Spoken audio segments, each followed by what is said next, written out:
empezamos otra vez con la violencia que volvió entre Israel y Hamás, pero que sobre todo se ensaña en Gaza, que no es nueva ni era justificada antes del 7 de octubre, día en el que Hamás cometió ese terrible ataque contra la población civil israelí y extranjera en suelo israelí, y que desató la fase más cruenta de aquello que tampoco está justificado y que ya desde antes se consideraba una modalidad slow motion de un genocidio,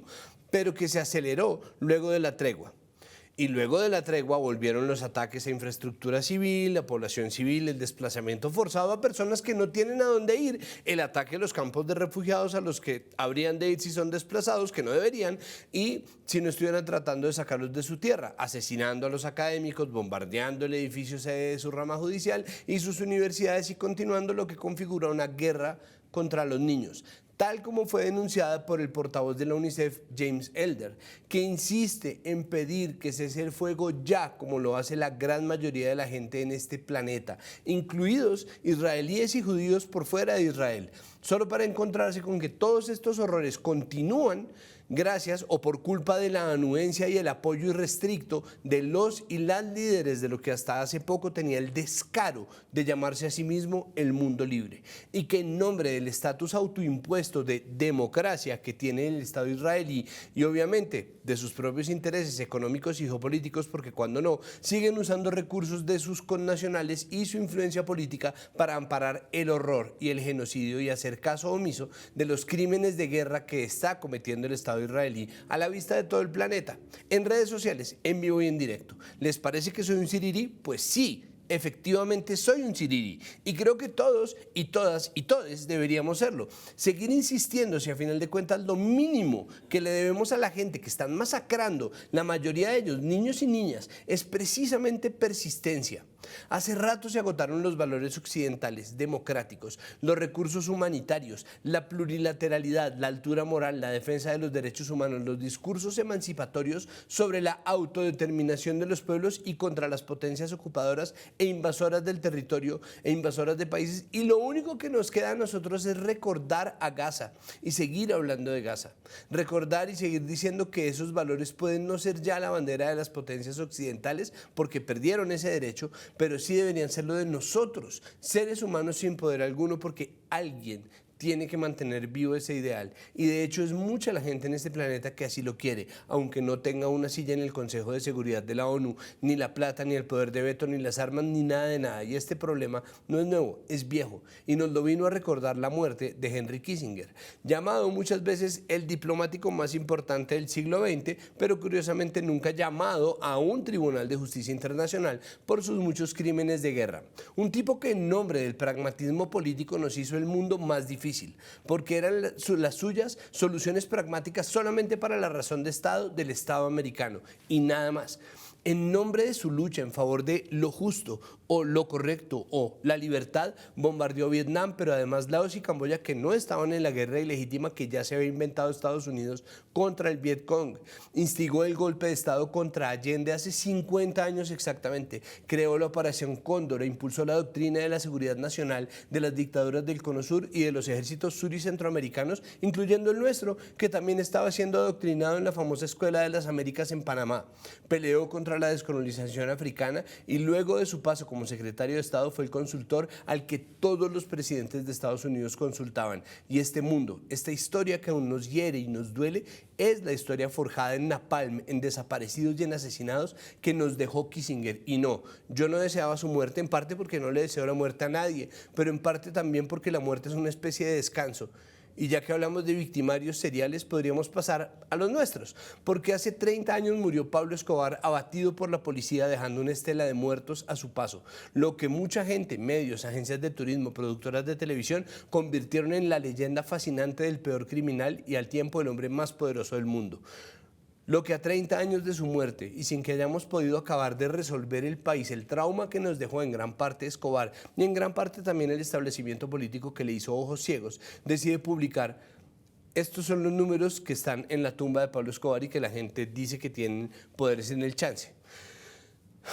como lo hizo la revista de Vicky. Pero afortunadamente no todos los medios hacen eso, porque El Espectador, en una loable decisión editorial, dedicó a las víctimas de Escobar sus páginas y su portada, siendo como fueron ellos y ellas, o la marca misma y la prensa libre, víctimas de la violencia narcoterrorista que a tanta gente, empezando por don Guillermo Cano, se llevaron por delante, con bombas y con atentados. No sabemos cómo es o cómo fue o cómo sería un país sin Pablo Escobar, y aún tenemos a mucha gente que lo trató por ahí rondando los pasillos, aún tenemos barrios que se moldearon a la medida de sus necesidades y caprichos, e incluso gente despistada defendiendo la vida de sus hipopótamos invasores, y por eso se agradece que El Espectador se haya puesto la 10 para mencionar a quienes en realidad importan, las víctimas, no los victimarios. Pasando a otros famosos victimarios colombianos, empezó el quinto ciclo de conversaciones entre el ELN y el Estado colombiano, tras el secuestro del papá de Luis Díaz, que fue liberado solo porque se enteraron de quién era y que era el papá de uno de los colombianos más famosos de Colombia, y que habían comprado a ese secuestrado un grupo de delincuencia común que les terceriza los secuestros, lo cual desató un movimiento de repudio nacional que puso contra las cuerdas el proceso mismo de la paz con esta guerrilla, culpa de ellos, de donde salieron además las declaraciones de Antonio García, que dice que él no está sentado a la mesa de negociaciones, pero que salió a decir que en realidad el ELN no quiere abandonar las armas. No nos ayudes tanto. Y por supuesto no es lo que parece, siendo que siguen ahí sentados por ahora, pero son declaraciones que no solo no caen bien, torpedean todo el proceso. Y con este pequeñísimo problema de legitimidad, el gobierno llegó igual con una línea roja diciendo que no va a permitir el secuestro, a lo que el ELN responde que no tiene otra forma de financiarse, lo que va a suponer un gigantesco escollo que yo personalmente espero que puedan superar, porque la paz sigue siendo una prioridad, o al menos así creo que debería serlo en nombre de todas las víctimas que ya pasaron y las que estarían por venir, pero no vamos a hablar de eso, porque dentro de las otras prioridades del gobierno, la lucha contra la crisis climática ha cooptado la mayoría de los esfuerzos de esta semana, porque la COP28 se está realizando en Dubái y es importante que sepamos que es, sobre todo, un evento de negocios dirigido por un gran jeque del petróleo, que empezó siendo la gran cumbre que buscaba combatir el cambio climático y cada vez se ha hecho más evidente que se trata de una fachada para que las cosas nunca cambien, o al menos ese parece ser el esfuerzo y el objetivo, y ver que todas esas ONGs, esas organizaciones, los medios, la gente, todos los que en realidad están interesados en que al menos sepamos adaptarnos a una crisis climática que ya es, fracasan en sus buenas intenciones, simplemente es devastador. Sin ir más lejos, el episodio del lunes de este programa del año pasado sobre la COP realizada en Egipto es de las cosas más tristes que hemos hecho en este programa, que ojo, se encarga a menudo de temas muy tristes y no parece que la cosa esté tendiendo a salir. Mejor dicho, parece que está saliendo igualito, al punto en que es 1000 veces más interesante ver la COP popular que se hace paralelamente, en donde hay al menos gente que sí trabaja para que algo cambie, para que algo pase. Y sí, el discurso de Petro y el anuncio de que no habrá exploración petrolera en la Amazonía son un poco la excepción en materia de coherencia en esta cumbre, pero al tiempo son anuncios que necesitan de amparo en las grandes potencias, porque lastimosamente este es el mundo que vivimos. Este es el mundo que nos tocó. Igual Petro también fue a hacer negocios y negociaciones. Sin ir más lejos, o bueno, al menos eso esperaría uno de su encuentro con Carlos Fernando Galán, alcalde electo de esta ciudad. Y pues ellos anunciaron que se habían sentado, ahí están todos muy veraniegos, que habían estado hablando tranquilamente, que pues nos esperaba menos, y que hablaron del futuro de la ciudad, porque pues cuando no, ¿y qué quiere decir esto? Pues averígüelo Vargas Lleras. Dentro de otras reuniones, más allá de los anuncios de conservación esperados y dignos de aplauso y de la admiración profunda de Mark Ruffalo, que claramente no vive en Colombia, no porque en Petro sea lo peor, no, para nada, pero igual pues, espérate a que lo conozcas o al menos léele el Twitter. Petro se reunió también con el gobierno de los Emiratos Árabes Unidos y el gobierno está sacando pecho por una inversión prometida por Emiratos Árabes de $40 millones para inversión social en La Guajira, principalmente un hospital, y también parece que se negocia un TLC con este país, con los Emiratos Árabes Unidos, y vale, qué bueno, creo, pero pues al tiempo, pues si quisiéramos saber qué es lo que está entregando Colombia, y es importante decirlo porque el gobierno de la transición energética ha estado haciéndole enviones a modificar la consulta previa, buscando que se permitan otras exploraciones más rápidamente de minerales valiosos en lugares que, mala suerte, pueden o no estar en territorios pertenecientes a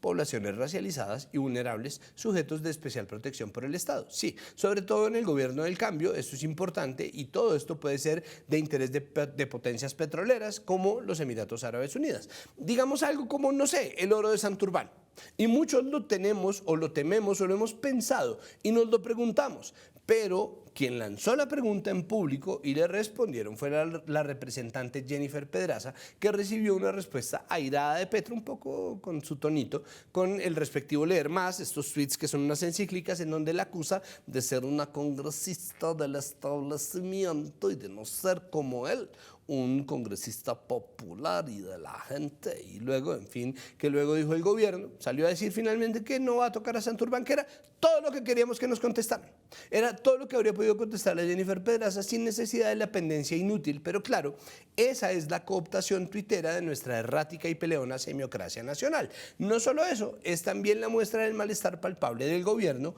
por el prematuro final de la luna de miel que tuvieron muy brevemente, más breve que otros gobiernos, con el Congreso Nacional, propiciado sobre todo por el hundimiento de esa mala reforma política que ha pasado el gobierno, sobre todo Roy Barreras, buscando dar prebendas a la política tradicional para apuntalar las otras reformas, solo para tener que recurrir después a la movilización popular de quienes ya estaban esperando que sus pasadas movilizaciones, que pusieron finalmente o de alguna manera a Petro en el poder, fueran suficientes para que hubiera reformas, y no, parece que no. De ahí que la siguiente puñalada al acuerdo nacional, que es la reforma a la salud, esté siendo cuestionada incluso desde sectores cercanos al gobierno. Y me refiero a gente de izquierda, no a Jennifer Pedraza, que es de izquierda pero de otra izquierda, ni a Robledo, no me refiero a gente de centro como Katy Jubinado o Catherine Miranda, me refiero a personas que son o han sido en general partidarias del gobierno. No son muchas, pero ahí están. Por eso cada vez importa menos en favor de una solución que privilegie la ley quinta como mecanismo principal, mejor dicho, una estrategia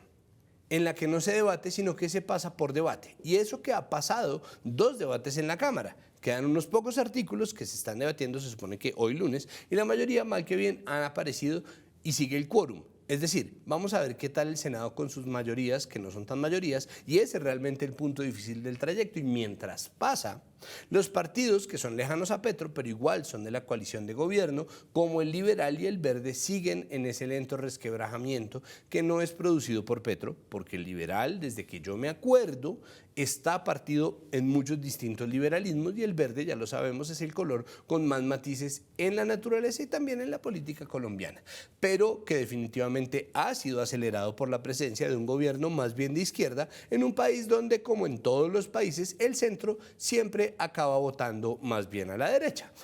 Pero ni siquiera ese es el punto. Si la reforma no trae garantías de algo distinto a la necesidad de un cambio, y yo he insistido hasta el cansancio que es un desperdicio de capital político, atroz, es un desperdicio atroz de capital político y que no es una buena reforma, que incluso si lo fuera no tendría contento a todo el mundo ni sería fácil de explicar, y que es la más difícil de pasar de todas, lo cual me habla sobre la obstinación, pero también de alguna manera el masoquismo del gobierno Petro. Y va uno y ve al ministro de Salud, Guillermo Alfonso Jaramillo, y resulta que salió a decir, ojo, en un debate de control político, que dice que toda la gente vacunada contra la COVID-19, salvo los que tenemos Sinovac como él, habían participado en el experimento más grande del mundo, que era, en palabras del ministro, un experimento que se había ensañado especialmente contra negros, pobres e indígenas, y todo eso es falso, de toda falsedad. Falso porque las vacunas no se experimentaron acá. Falso porque no se distribuyeron marcas de vacunas por identidad étnico-racial o por estrato social. Falso porque no eran vacunas experimentales, que ya venían probadas, y porque está probada la efectividad de las vacunas como principal arma contra la pandemia. Y claro, yo entiendo que fue un tiempo muy duro para todos y para todas, que se trató de un momento en el que el autoritarismo campeó, que las vacunas se utilizaron para acelerar el regreso a una economía que ya era fallida y que debió ser más cuestionada, y que deberíamos estar cuestionando más, que no se solucionaron muchos de los problemas que la pandemia acabó de resaltar y poner de manifiesto, como el hambre, en parte porque ese esfuerzo de volver a sacarnos a todos de la casa era lo primordial para los gobiernos y que no se puede negar el derecho de la gente a tenerle miedo a lo que sea. Yo entiendo, pero como ministro es muy responsable que salga a esgrimir esta teoría de conspiración que al mismo tiempo resultó siendo un comercial para las vacunas chinas. Y de paso, de verdad que no se entiende. Ya que hablamos de teorías conspirativas, tendríamos que al menos mencionar a Carlos Vives, que en una entrevista con la emisora Tropicana salió a decir, sin que nadie en absoluto se lo hubiera preguntado, a decir que cuál patriarcado, que él no veía el patriarcado en ningún lado, que dónde estaba el tal patriarcado del que hablan las feministas. Y pues a ver, es que me da hasta pena estarlo diciendo, pero pues eres un man contándole a las mujeres, iluminándolas con lo que tú sí sabes y ellas no, sobre la existencia o no de un sistema que a ti o que a nosotros nos ha provisto toda nuestra vida de un privilegio especial. Te preguntas por qué es que no lo estás viendo, pues vale, obvio, seguramente tu abuela mandaba en la casa y seguramente tu mamá te enseñó muchas cosas y luego tu esposa que maneja tu agenda y seguramente tus hijas o las hijas de tus amigos son las personas más importantes de sus familias, pero eso no solamente no niega años de opresión, eso muchas veces es el producto de años y años de opresión, de abandono familiar por parte de los hombres, de relegar a las mujeres a trabajos de cuidado y liderazgo de la familia, de proteger a las mujeres de las manos de los hombres y a las niñas y a las adolescentes, porque si no estuviéramos ahí, entonces ¿quién las victimizaría y por lo tanto de quién las protegeríamos? Y así Carlos, el bacán de toda Colombia, puede que no llegue necesariamente a la tierra del olvido, pero seguro agarró por la ruta a la irrelevancia y pues no vamos a hablar de eso. Pero podríamos hablar de la renuncia de Marta Lucía Zamora, directora de la Agencia Nacional de Defensa Jurídica del Estado. La versión que da ella es que Petro le pidió la renuncia tras una pelea que tuvo con el canciller Álvaro Leiva sobre los líos jurídicos con la firma Thomas Gregg & Sons por la licitación hecha a la medida de esa firma para la fabricación de pasaportes desde los gobiernos anteriores, nada que ver con este, en la que presuntamente el canciller Álvaro Leiva terminó por gritarle, solamente para luego recibir la solicitud de renuncia por parte del gobierno. La versión del presidente es distinta y dice que no hubo gritos de nada, que no es lo que dice Zamora, que es la persona que estuvo ahí, y que son otras las diferencias y que muchas de ellas pasan por un problema que tiene que ver con esto de Thomas Gregg & Sons, y esto sí es verdad, que ha tenido que sortear el gobierno Petro como herencia de los gobiernos pasados, y son las licitaciones que están hechas a la medida de un solo proponente, que luego si se niega, por ejemplo, la posibilidad de participar en esa convocatoria de uno, termina demandando al Estado en un ciclo que parece interminable, pero más allá de esa serie de diferencias, es problemático que se propicie el trato irrespetuoso. Y este no es el único espacio gubernamental en el que parece que esto está ocurriendo. Si bien Casa Macondo sacó una investigación mostrando el maltrato y el pésimo ambiente laboral al que Adriana Mejía, directora de Artesanías de Colombia, tiene sumida la entidad, o los señalamientos de varios espacios públicos en las UTL de congresistas y en otras entidades como el Centro Nacional de Memoria Histórica, donde cunde el irrespeto, y no vamos a hablar de eso, ni de noticias buenas como el anuncio de que el Festival Estéreo Picnic se va a realizar el próximo año en el Parque Metropolitano Simón Bolívar. Es una buena noticia porque supone una serie de modificación de reglas, sobre todo en cuanto al consumo de alcohol, que venía avanzando en esta administración poco a poco, y también en cuanto a la hora a la que acaban las cosas en esta ciudad. Solamente espero que esas ventajas que trae en cuanto a accesibilidad y cercanía permita que Julio Sánchez Cristo y por lo tanto sus oyentes se vayan a enterar por fin de que el Parque Metropolitano Simón Bolívar existe. Y lo digo porque sacó un trino en donde pretende quedar como el rey de la lucha contra el clasismo, enrostrándonos que hay un tremendo parque que no es el Central Park, que está en Quito, ojo, y que nosotros entonces, ¿qué es lo que tenemos? Y pues, Julito, pásese por Roca al Parque o por Estéreo Picnic, que va a ser Gomelo al Parque. Mentira, me parece de verdad una buena noticia siempre que se respete a los árboles y se reduzca a cero el uso de pólvora, porque el parque está lleno de pájaros muy importantes, pero no vamos a hablar de eso. Vamos a hablar no de un mundo distinto, mejor dicho, sino del mundo que es en sí mismo diverso, y todo es el mismo mundo, o mejor dicho, vamos a hablar de lo duro que sigue siendo en un mundo sin normalidad ser considerado anormal. Colombia Diversa lanzará esta semana el informe La realidad de la discriminación, que monitorea y presenta las cifras y el diagnóstico de la situación de derechos humanos de la población LGBTIQ+ en Colombia. Una población que ha sido históricamente vulnerada por el solo hecho de ser, de sentir como sientes, de querer a quienes quieren y desear a quienes desean. Y porque nos parece en este programa que es demencial que aún en este punto de la historia sigamos lidiando con esta violencia horrible contra personas simplemente por lo que son, por cómo se identifican. Y por eso es que queremos hablar de este tema y de este informe que Colombia Diversa muy generosamente nos envió previo a su lanzamiento y presentación oficial. Y por eso ese informe es también el motivo perfecto para hablar de estos temas. Hoy vamos a hablar sobre el informe La realidad de la discriminación, situación de derechos humanos de las personas LGBTIQ+ en Colombia, que la ONG Colombia Diversa va a presentar esta semana. Y por eso nuestro hashtag es precisamente el título del informe, numeral La realidad de la discriminación. Ya volvemos el lunes.